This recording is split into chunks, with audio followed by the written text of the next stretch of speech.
Denmark says the drone incursions that forced the country to close its airports this week are a coordinated hybrid attack. Officials say a, quote, professional actor was behind the drones, and they do expect more will follow. The Prime Minister called it the most serious attack on Danish critical infrastructure to date. Look closely, and you might see it.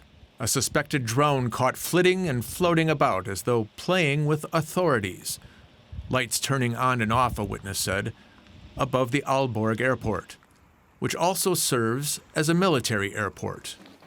Another in a series of serious security-breaching incidents in Europe. This certainly isn't a coincidence. On the contrary, it looks systematic. Once again, the top suspect in the aerial incursion is Russia, which denies involvement.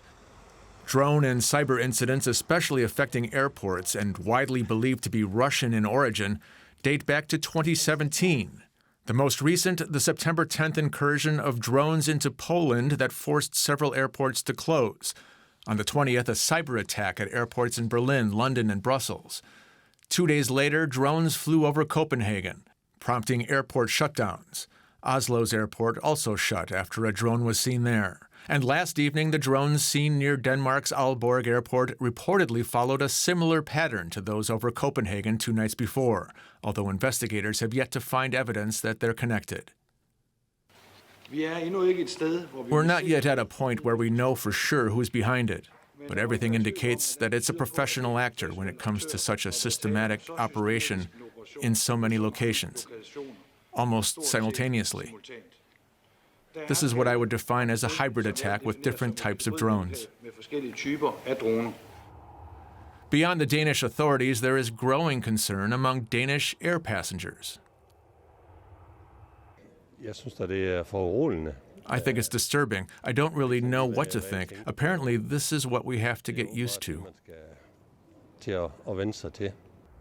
4 Danish airports affected in recent days, and authorities predict more incursions and disturbances ahead. And for more on this, we can speak now to Danish journalist Jacob Elleborg.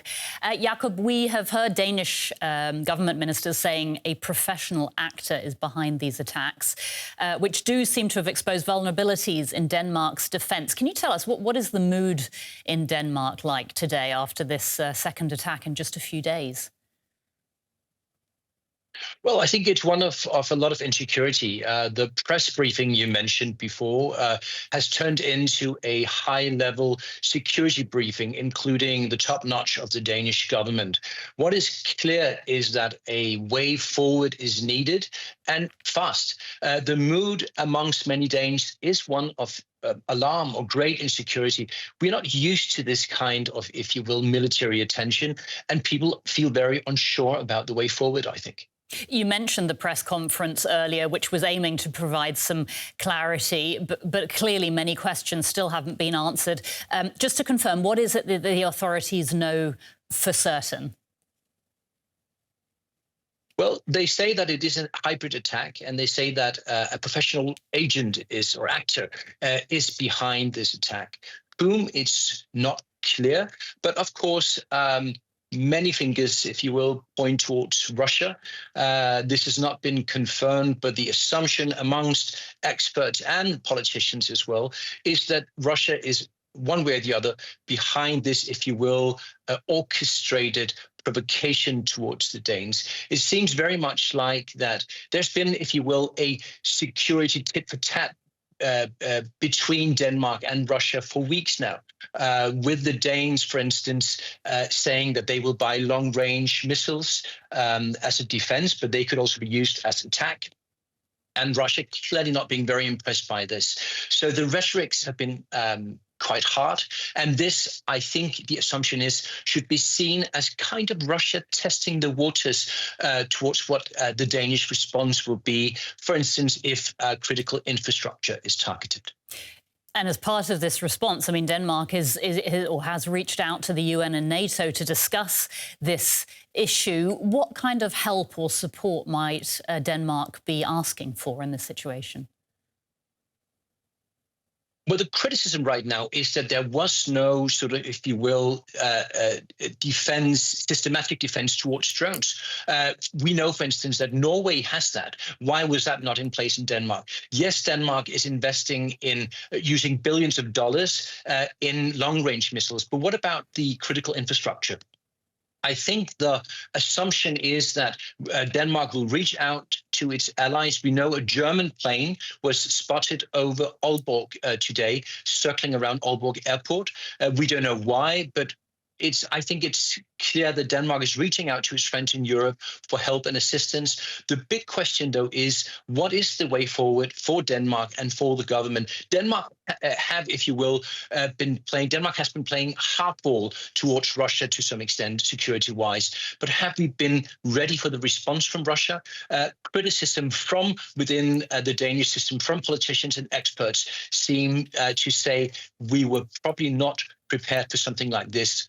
And the question is, why? Jacob Illeborg in Denmark. Thank you so much, Jacob, for that update.